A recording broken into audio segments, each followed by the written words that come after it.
Here are three more examples to finish up section 1.8.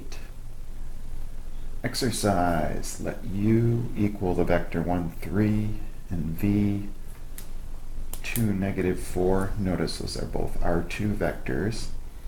Let t from R2 to R2 be the linear transformation defined by this matrix 0, 0, 0, 1 times the vector x1, x2. And what we have to do is plot u and v and their images under t, describe geometrically what t does. We can go ahead and multiply the matrix times the vector x1, x2 here if we want to see what happens in general. X1 times 0, 0, the first column of the matrix, plus x2 times 0, 1, the second column of the matrix. That's going to give me 0 in the first position, and 0 times x1 plus 1 times x2 is x2 in the second position. So you're always going to end up with 0x2 under this transformation. This is a transformation from R2, which we can think of as the xy plane, to R2. And because it goes from R2 to itself, you can kind of think of it as just changing R2. In fact, that's sort of where the word transformation comes from. We're transforming R2, or changing it in a way. And I'm going to plot the vectors u and v here. So let's see, 1, 2, 3. I'm not doing this too precisely, but we have the vector 1, 3. So u in its original position looks something like that. And v 2, negative 4. It's going to extend out like that. There's the vector v. And so the linear transformation t changes those guys, right? And t, this up a little, t of u is going to be t applied to the vector 1, 3, which we've already calculated in general, so that will end up looking like 0, 3. T of v, which is t applied to 2, negative 4, will end up being 0, negative 4. So under the transformation, the image of u, which is t of u,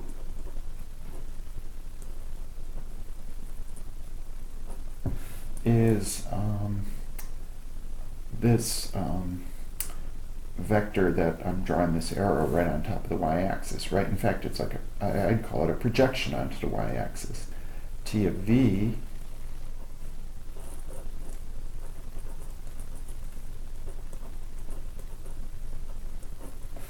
is in that position.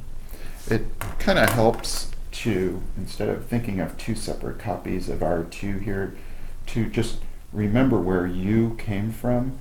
U started out in that position, and v started out in a position sort of like so. So the effect of this transformation is that we've just projected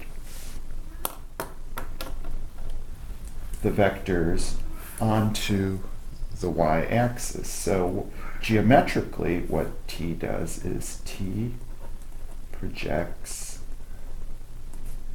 vectors onto the y-axis. Okay. Let's look at another example. Similar kind of thing. In fact, I'm starting out with the same uv here as before, and I'm looking at another transformation from R2 to R2. Here the matrix is different, and let's go ahead and just calculate the effects here. X1 times the first column, negative 2, 0, plus X2 times 0, negative 2, and what I'm going to end up with is negative 2 times X1 all by itself in the first position. Second second component's going to be just negative 2 times X2. And it might be worth noting that we end up with a vector we can express as a scalar multiple of the vector we started out with. It's just negative 2 times X1 and X2. And if I want to picture the effect here, let me draw my copies of two-dimensional space again, R2.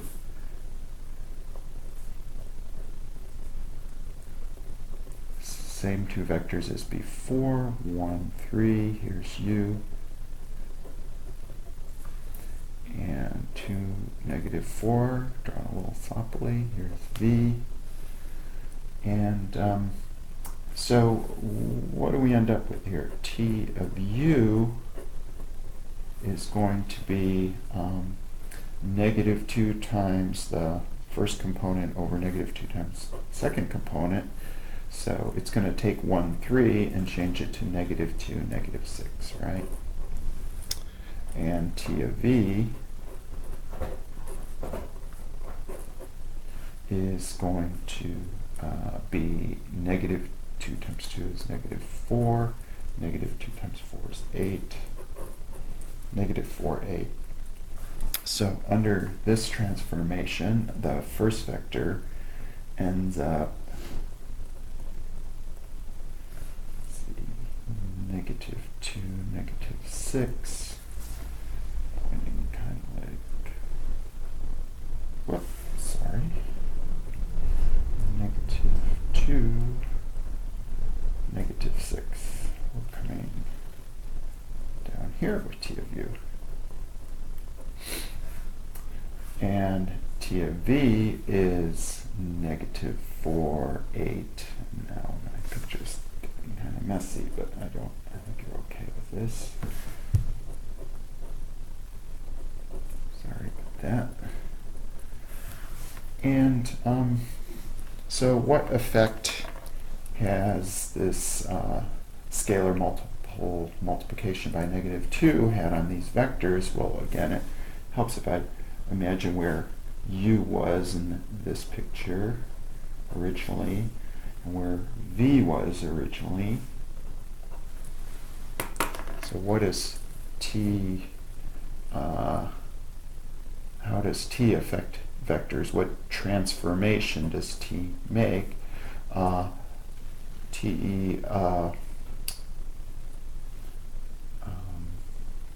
changes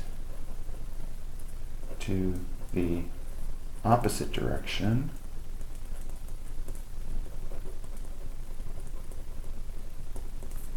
and makes the vector, well, it makes it twice as long, right? 2 times the length.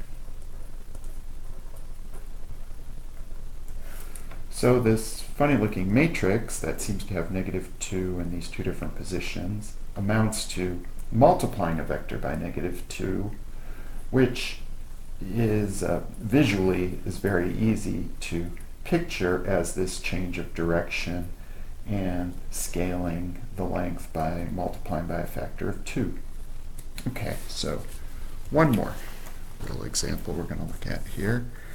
And this is really an illustration of the properties of linear transformations, which I know this is a fairly abstract statement in the box, but really the point of these properties, of course, transformation applied to 0 is 0, and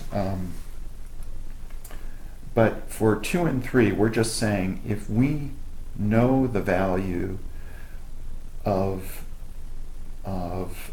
a certain number of vectors under the linear transformation, then we can compute the transformation applied to any linear combination of those vectors. So let's look at a specific example of that here. And so I'm giving you a linear transformation from R2 to R3. Actually, we don't know much about it. All we know is that t takes this vector u1, 2 to the vector 1, 2, 3.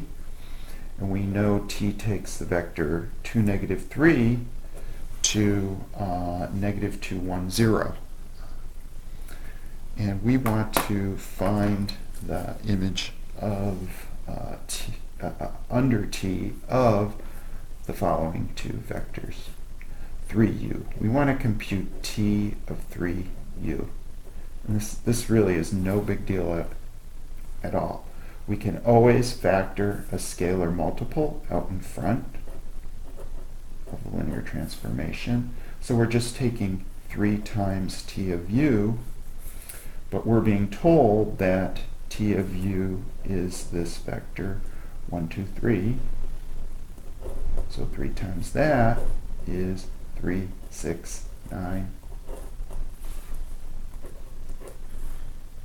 And b, we want to find the value of t of 3u minus 5v. And I'm going to apply the third property, or I guess the second property here is all we need, of linear transformations. So I have this linear combination of u and v.